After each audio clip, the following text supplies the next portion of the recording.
అందుకే ఈనాడు రాష్ట్ర ప్రభుత్వం తరఫున మీ సోదరుడిగా నేను మీకు మాట ఇస్తున్నా, మీరు బలంగా నిలబడండి. ఈ రోజు 10,000 మెగావాట్లు సోలార్ పవర్ అవసరం ఉన్నది మనకు. 1000 మెగావాట్లు కాదు, ఈ 1000 మెగావాట్లను మీరు సరైన విధంగా మీరు నిర్వహించండి. అవసరమైతే ఇంకొక 1000 మెగావాట్లను ఈ రోజు మీకు కేటాయించడానికి రాష్ట్ర ప్రభుత్వం సిద్ధంగా ఉన్నది. అదేవిధంగా ఆర్టీసీలో 10,000 బస్సులు ఉంటే దాదాపుగా 5,000 బస్సులు ప్రైవేట్ నుంచి మనం ఈరోజు ఎంగేజ్ చేస్తున్నాం.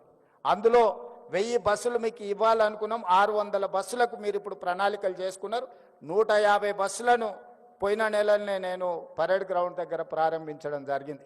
మీరు ఈ 600 బస్సులను తక్షణమే తెచ్చుకొని ఆర్టీసీకి ఎంగేజ్ చేయండి. ఇంకా భవిష్యత్తులో మీకు అదనంగా కూడా మీకు బిజినెస్ వ్యాపారం ఇచ్చి మిమ్మల్ని ప్రోత్సహించడానికి ప్రభుత్వం సిద్ధంగా ఉంది.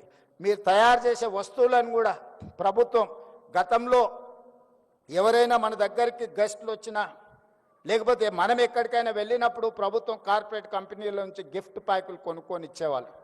కానీ ఈసారి మొత్తం కంప్లీట్గా మహిళా సంఘాలు తయారు చేసే ఉత్పత్తులనే హ్యాండ్లూమ్నే ఈరోజు మనం వచ్చే గెస్టులకు గిఫ్టులుగా మనం ఇస్తున్నాం.